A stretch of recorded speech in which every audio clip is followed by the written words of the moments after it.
Donc, bonjour à tous, je me présente, Jennifer Filion, je suis agronome de formation et aujourd'hui je vais vous parler de l'évolution du climat pour la région de la capitale nationale. Donc avant d'embarquer dans le vif du sujet, je voulais vous mentionner dans le fond l'origine des informations climatiques qui vont être présentées aujourd'hui. Alors, d'où elles proviennent? Elles proviennent en fait d'Ouranos. Qu'est-ce qu'est Ouranos? C'est un consortium en climatologie régionale, donc pour la région de Québec.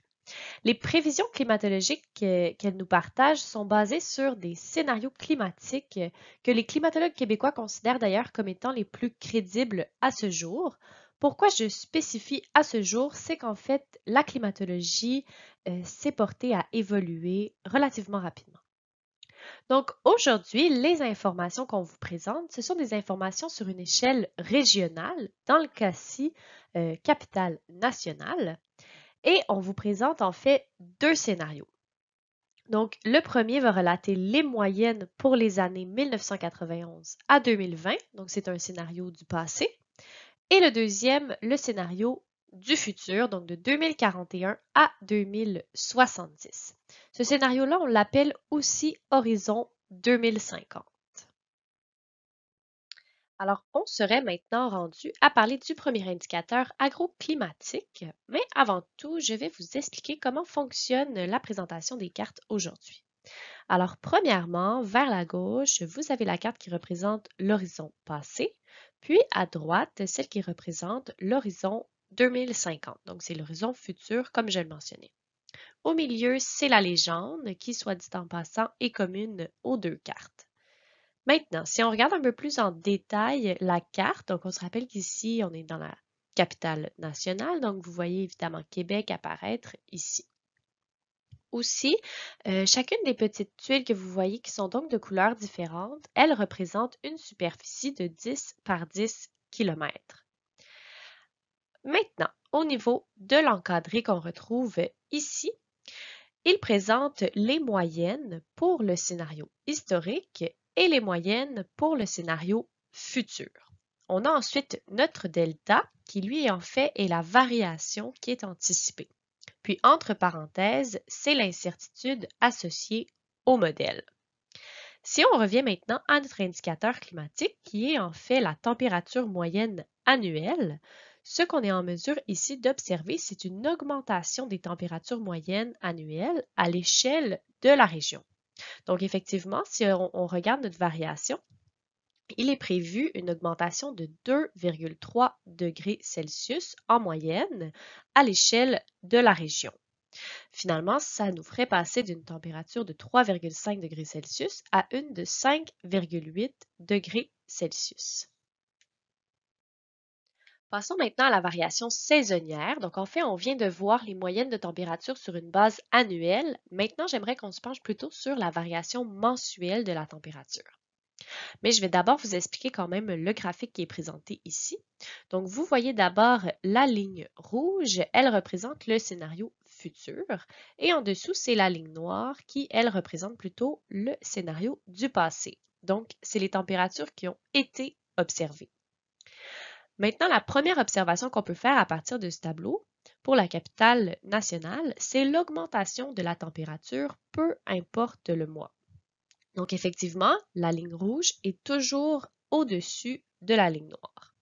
La deuxième observation maintenant qu'on peut faire, c'est que l'augmentation des températures est parfois plus importante selon le mois qu'on regarde.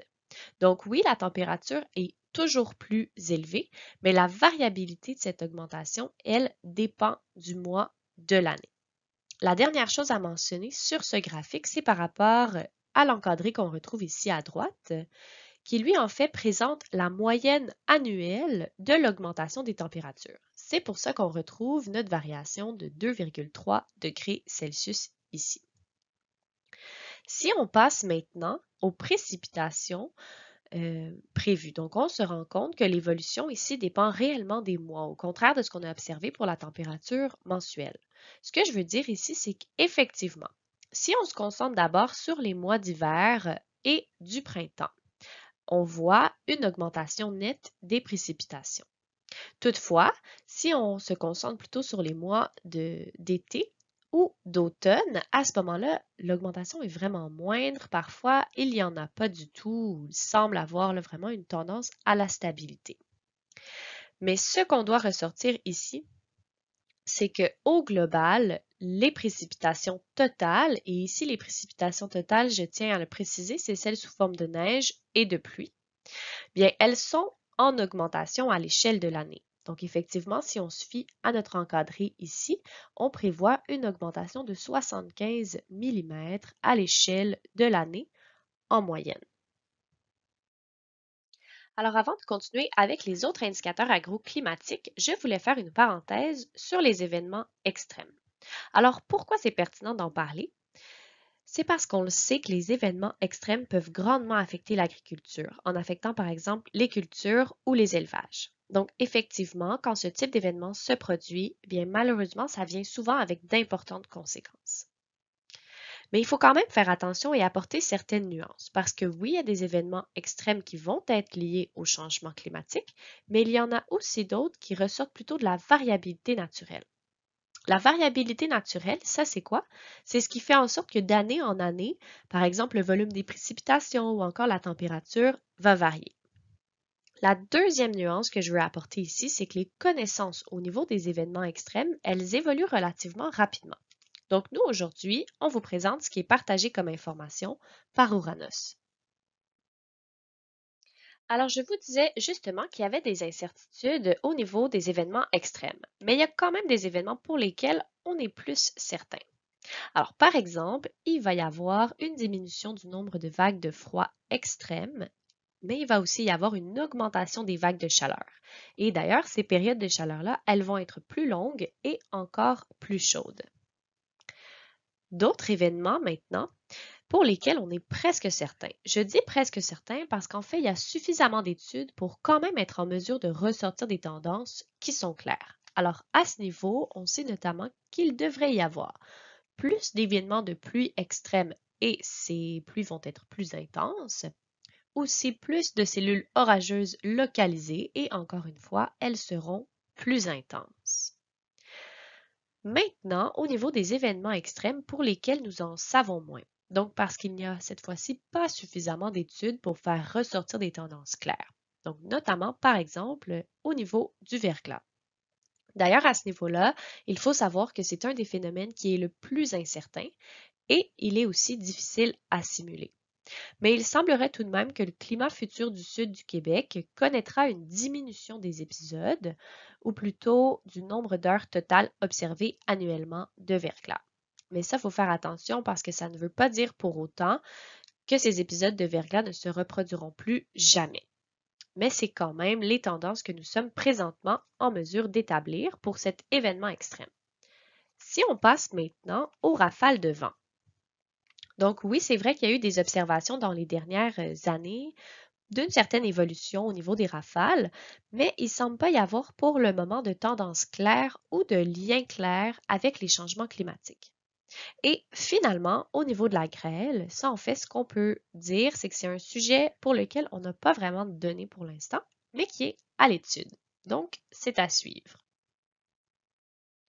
Donc maintenant qu'on s'est attardé un peu à l'évolution selon nos indicateurs agroclimatiques sur les bases annuelles, je vous propose maintenant de se concentrer sur la saison hivernale et dans un deuxième temps, donc un peu plus loin dans la présentation, on va se baser plus sur qu'est-ce qui se passe pendant la saison de croissance.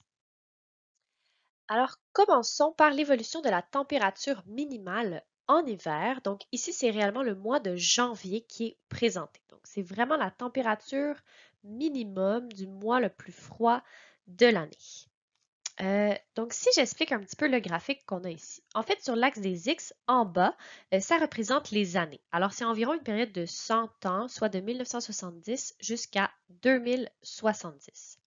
L'axe des Y, quant à lui, eh bien, c'est l'indicateur auquel on s'intéresse. Donc, dans ce cas-ci, bien, c'est la température minimale. Si j'apporte maintenant votre attention sur la ligne pointillée, en fait, c'est les observations réelles qui ont été faites chaque année. Donc, on voit que d'année en année, eh bien, il y a des variations quand même assez importantes. Au niveau maintenant des lignes qu'on voit ici. Alors, celle en bleu représente le scénario qu'on appelle RCP 4.5. C'est le scénario qui est optimiste en lien avec la réduction des émissions de gaz à effet de serre à l'échelle mondiale. Donc, c'est un scénario selon lequel on devrait réduire nos émissions relativement à court terme. De l'autre côté, la ligne rouge qui est ici au-dessus de la ligne bleue, c'est le scénario RCP 8.5. Donc, c'est un scénario pessimiste par rapport à la réduction des émissions de gaz à effet de serre à l'échelle mondiale toujours. Donc, selon ce scénario, bien, on réduirait nos émissions, oui, mais à plus long terme. Nous, ce qu'on présente, c'est la médiane. C'est donc un scénario qui est considéré comme plausible au niveau des émissions de gaz à effet de serre dans le monde. Maintenant, en vert, donc ce que je vais appeler l'enveloppe ici autour des autres données du graphique, c'est l'incertitude des modèles. Donc, c'est toutes les valeurs qu'on pourrait atteindre ou observer par rapport à l'indicateur agroclimatique qu'on regarde. Maintenant, ce qu'on observe ici pour la température minimale, c'est une augmentation de la moyenne des températures minimales. Donc ici, je veux simplement rappeler que c'est une moyenne qui est faite sur 30 ans qui est présentée. Donc, si je prends en exemple le mois de janvier, on remarque que pour l'horizon passé, donc de 91 à 2020, la moyenne minimale de la température s'élevait à moins 30,5 degrés Celsius. Avec une augmentation prévue de plus 4 degrés Celsius, ça nous donne en fait une température future minimale en moyenne au mois de janvier s'élevant à moins 26,5 degrés Celsius. Donc, c'est réellement une augmentation des températures au cours de la saison hivernale. Donc maintenant, si on s'intéresse à l'évolution du nombre de cycles de gel-dégel, donc premièrement, qu'est-ce qu'un cycle gel-dégel? En fait, ça correspond à une journée où on observe une température maximale supérieure à zéro et aussi une température minimale inférieure à zéro. Donc, il y a du gel et du dégel dans la même journée. Alors, ce qu'on observe, c'est qu'au niveau de l'année complète, il devrait y avoir une diminution du nombre de cycles de gel-dégel. Donc, effectivement, si on se concentre sur l'horizon passé, on serait à 84 jours où il y aurait un cycle de gel-dégel versus pour l'horizon 2050, 72 jours. C'est donc une diminution de 12 jours du nombre de cycles de gel-dégel. Par contre, en hiver, c'est le contraire. Donc, on observe plutôt une augmentation du nombre de ces cycles. Ça s'explique par l'augmentation des températures annuelles qu'on vient de voir un peu plus tôt dans la présentation. Il y a donc une concentration des épisodes au cours de l'hiver. Donc, c'est ce qui demanderait peut-être une plus grande attention. Passons maintenant à l'indicateur qui concerne les précipitations hivernales. Donc ici, simplement pour spécifier, encore une fois, les précipitations totales auxquelles on fait référence, c'est encore celles sous forme de pluie et de neige. Donc ce qu'on observe en fait sur le graphique, c'est qu'on va gagner en moyenne un 27 mm de précipitations dans l'horizon futur. Mais la réelle question qui peut nous venir en tête ici, c'est surtout sous quelle forme ces précipitations vont tomber dans le futur. Donc, c'est justement la question à laquelle nous allons tenter de répondre par l'entremise de ce tableau. Alors, premièrement, dans le tableau, vous voyez à gauche les données pour l'horizon du passé, puis à droite les données pour l'horizon 2050.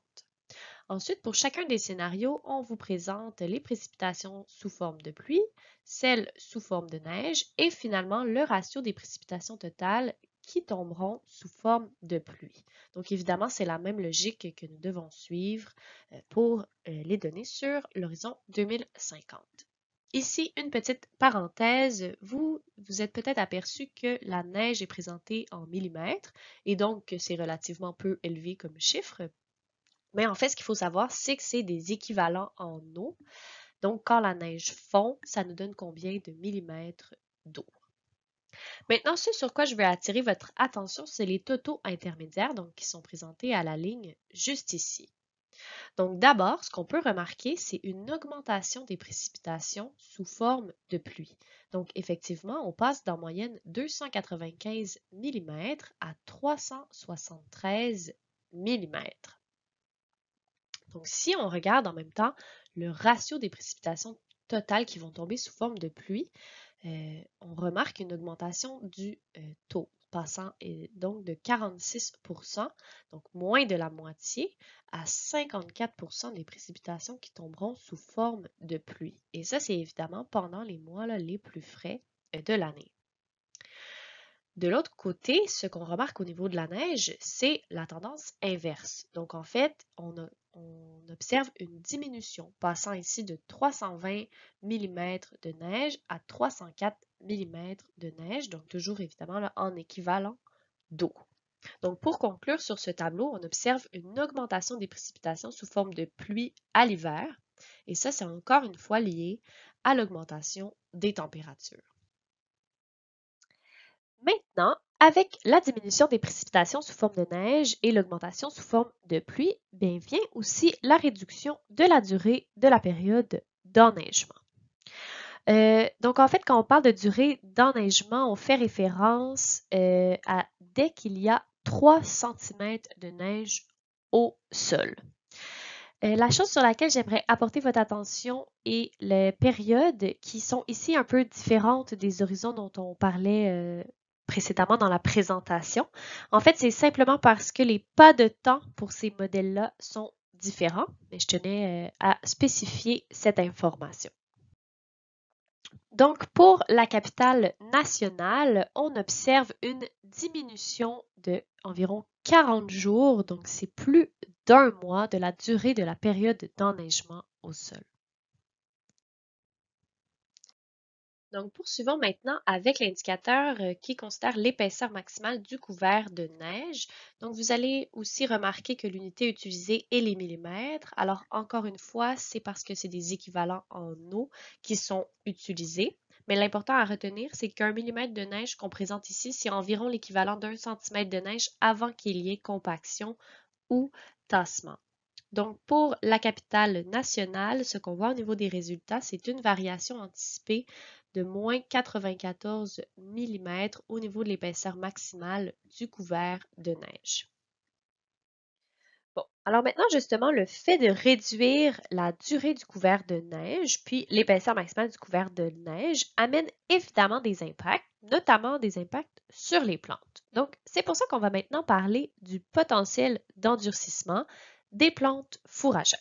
Bon, alors, premièrement, concrètement, c'est quoi le potentiel d'endurcissement? En fait, c'est quand la plante va relocaliser ses réserves au niveau de ses racines, ce qui va lui permettre de passer l'hiver et de résister au froid. Maintenant, pour que le processus puisse se faire, il faut des journées où la température est fraîche. Donc, c'est un potentiel qui va se mesurer en degrés froids. Les degrés froids, c'est l'accumulation des degrés jour base 0 quand la température est située entre 0 et 5 degrés Celsius. C'est à 100 degrés froids qu'on va considérer qu'une plante est suffisamment endurcie. Donc, pour la région de la capitale nationale, ce qu'on remarque, c'est qu'il n'y a en fait aucune différence, donc il ne devrait pas avoir d'impact au niveau du potentiel d'endurcissement des plantes fourragères. Passons maintenant à la perte d'endurcissement. Donc, en fait, c'est quoi ça? C'est que les plantes fourragères vont perdre leur endurcissement pendant l'hiver quand survient des redoux hivernaux. Donc, s'il y a des températures qui sont chaudes, eh bien, ça peut affecter la plante et provoquer une perte d'endurcissement. Et ça peut avoir des conséquences, en fait, sur la survie de la plante. Bon, cette perte d'endurcissement, elle est calculée à l'aide de degrés jour base 0. C'est ce qui est d'ailleurs représenté ici. Alors, au niveau des constats qu'on peut faire, eh bien, c'est une faible augmentation pour la région de la capitale nationale. Par contre, j'aimerais porter votre attention sur la grande variabilité donc de la ligne pointillée ici, là, sur les observations qui ont été faites de façon annuelle. Donc, dans les années passées, il y a eu beaucoup de variabilités qui ont affecté plus ou moins la perte d'endurcissement des plantes.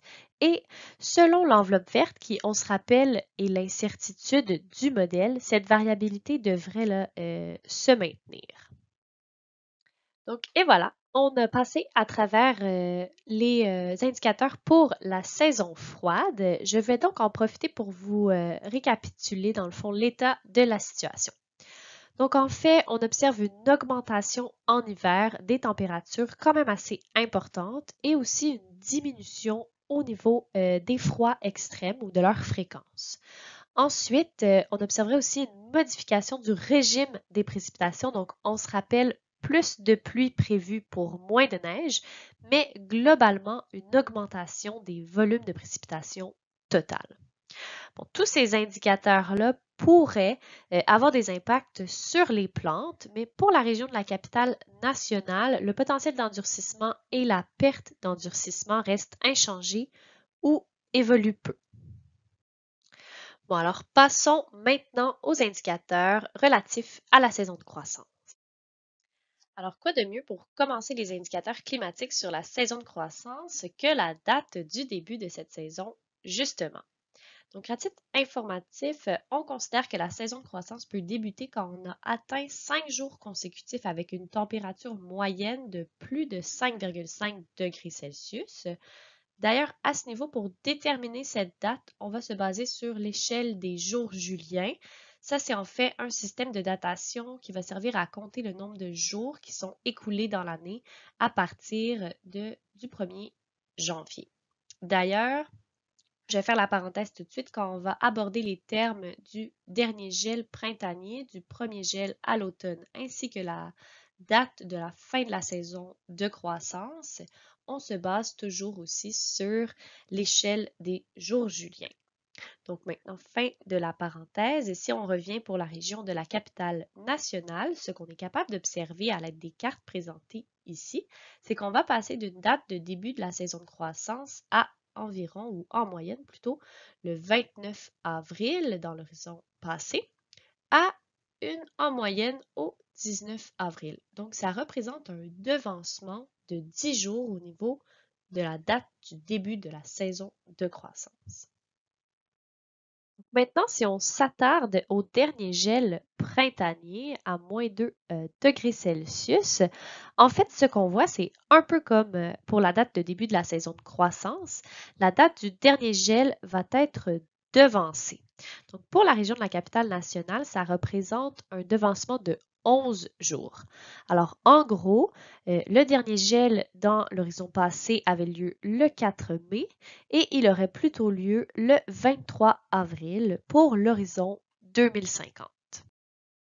Maintenant, on va parler du synchronisme entre saison de croissance et gel. Donc, peut-être que certains d'entre vous ont déjà remarqué une différence au niveau de l'évolution de la date du début de la saison de croissance et de celle de l'occurrence du dernier gel printanier. Donc, ce qu'on observe effectivement, c'est un devancement de la date du début de la saison de croissance et aussi un devancement de la date de l'occurrence du dernier gel printanier pour un 10 et 11 jours respectivement. Donc en fait, c'est donc possible qu'on observe en moyenne moins de gel tardif au printemps, mais dû à la variation annuelle, le phénomène pourrait encore être observé certaines années.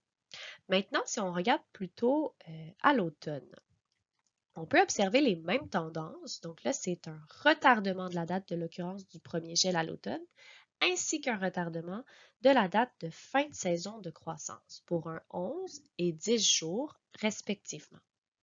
Mais pour synthétiser sur ce tableau, le message qu'on veut retenir ici, c'est que tous les indicateurs sont en quelque sorte synchronisés dans leur modification. Donc, devancement de la date de saison de croissance, retardement de la date de fin de saison de croissance et aussi un allongement de la période sans gel. Donc ici, avec l'indicateur de la durée de la saison de croissance, je voulais pouvoir mettre en évidence la valeur justement de l'allongement de cette saison de croissance. Donc pour chiffrer le tout, pour la capitale nationale, on gagnerait un total de 18 jours à la saison de croissance. Ces 18 jours-là sont assez bien répartis là, au niveau de la saison du printemps et celle de l'automne. Bon, alors maintenant, oui, la saison de croissance ou la durée de la saison de croissance va augmenter. Mais est-ce qu'on va pouvoir profiter de cet allongement, par exemple en semant plus tôt? Bon, alors, l'indicateur des précipitations printanières est un bon moyen, là, dans le fond, ou un des bons moyens pour pouvoir répondre à cette question. Donc, ce qu'on observe ici pour la région de la capitale nationale, c'est que les précipitations printanières vont augmenter d'en moyenne 30 mm. Donc, on passe en gros de 265 mm à 295 mm de précipitations totales pour le printemps. Mais si maintenant on se rappelle du graphique en début de présentation qui présentait l'évolution des précipitations totales mensuelles, on peut se rappeler aussi que les précipitations étaient relativement bien réparties entre ces 3 mois, qui sont donc mars, avril et mai. Donc, on ne devrait pas avoir de précipitations très importantes, en particulier au temps des semis, qui nous empêcherait à ce moment-là de rentrer au champ. Par contre, je réitère l'importance de regarder et de considérer la variabilité. Donc, vous voyez qu'au cours des dernières années, il y a eu beaucoup de différences interannuelles au niveau des précipitations printanières observées. Donc, oui, il y a eu des printemps très pluvieux, mais il y a eu des printemps aussi qui étaient très secs. Donc, si cette variabilité-là continue de la même façon, bien, ça pourrait nous permettre de bien profiter de l'allongement de la saison de croissance pour certaines années. Continuons maintenant avec les unités thermiques maïs, donc les UTM. Alors en fait, en plus de l'allongement de la saison de croissance, on voit sur ces cartes une augmentation justement des unités thermiques maïs.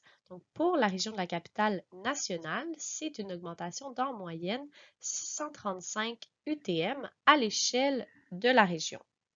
Ici, par contre, je tiens à spécifier que c'est les UTM maximum potentiels. Donc ça veut dire que le calcul est réalisé depuis le premier jour où la température moyenne atteint le seuil minimum de 12,8 degrés Celsius sur 5 jours. Donc c'est évidemment une spécification qui est pertinente à apporter ici. Donc maintenant, pour les degrés jours, on voit une importante augmentation pour la région de la capitale nationale. Ces degrés jour base 5-là, en fait, c'est l'addition de toutes les températures de plus de 5 degrés et c'est une addition qui est faite tout au long de l'année, donc pour une année au complet en fait.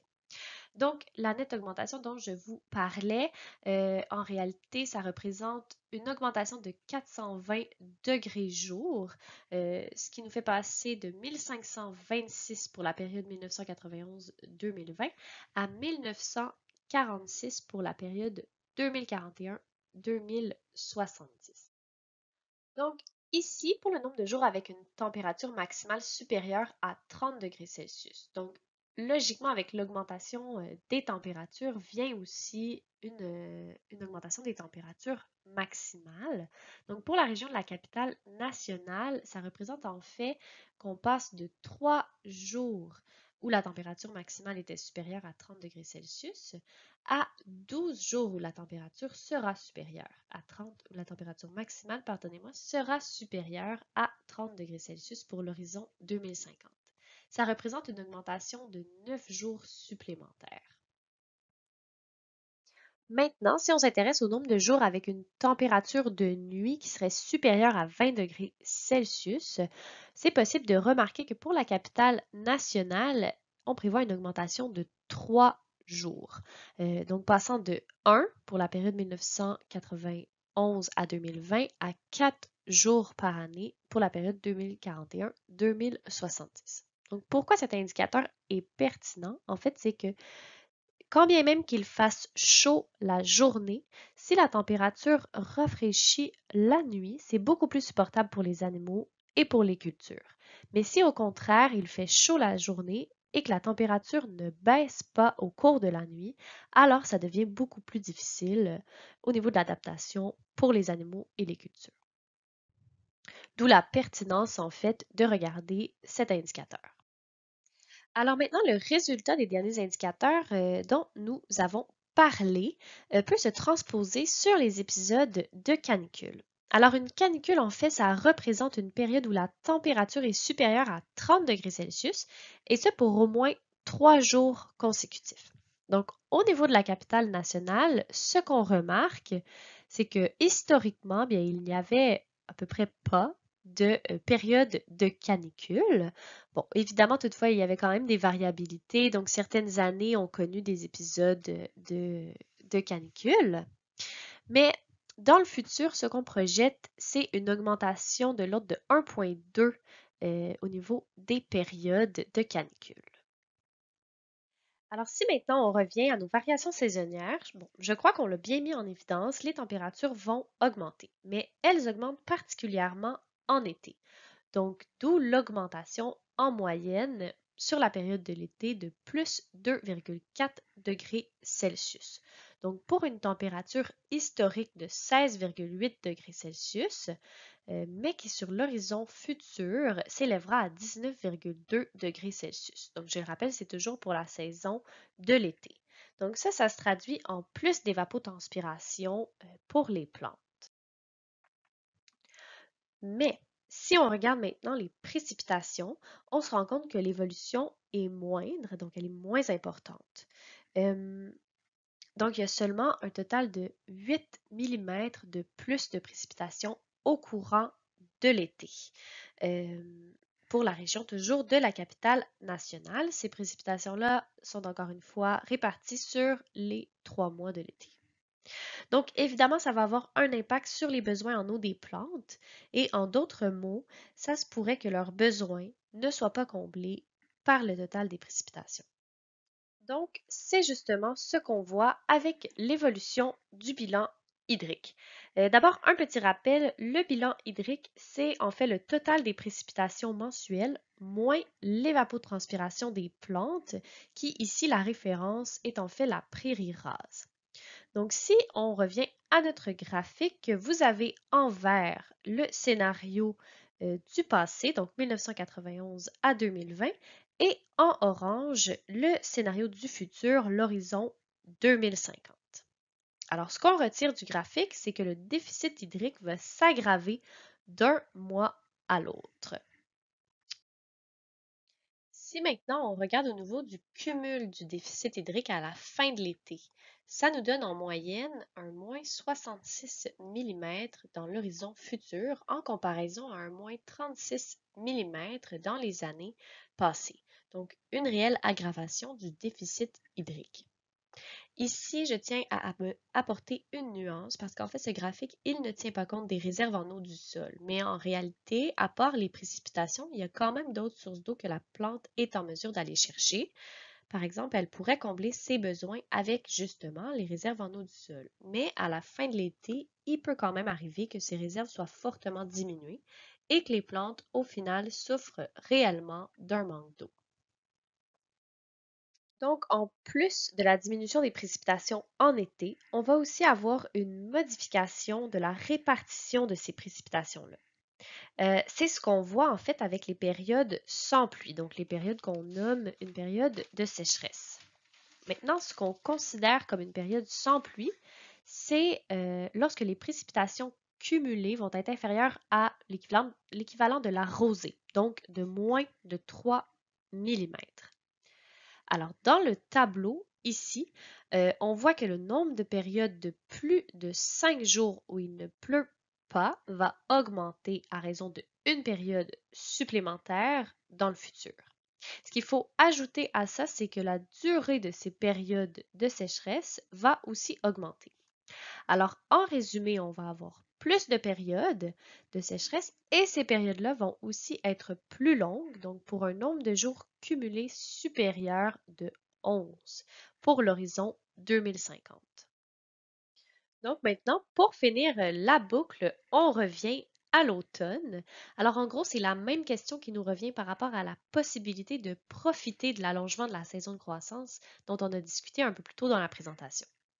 Alors, on regarde encore une fois les précipitations, mais celles évidemment pour la période d'automne. Est-ce qu'on va être capable d'aller récolter? Bon, alors, de façon générale, on peut observer que ça reste relativement constant au niveau des précipitations automnales, mais je veux attirer votre attention encore une fois sur le niveau de variabilité qui a été observé dans les années passées. Quand même, il faut ressortir qu'il devrait y avoir des conditions favorables qui vont nous permettre de profiter de l'allongement de la saison de croissance.